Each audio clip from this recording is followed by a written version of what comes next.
अच्छे संस्कार भी देंगे।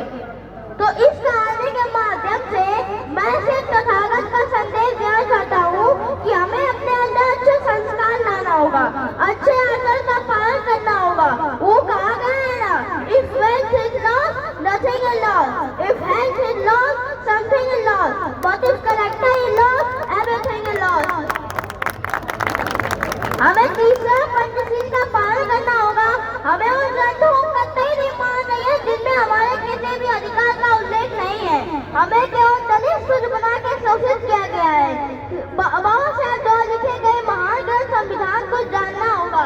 आज सभी लोग संकल्प लेके जाइए कि सभी लोग अपने घर में संविधान की एक किताब रखें, उसे पढ़ें, अपने बच्चों को पढ़ाएं ताकि उन्हें अपने अधिकार का पता चल सके।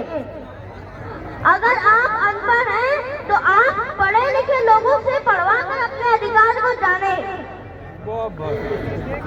पढ़े लिखे लोगों से अधिकार को जाने, क्योंकि बाबा साहब द्वारा लिखा गया यह महान ग्रंथ संविधान ही हमें हर मुसीबत से बचा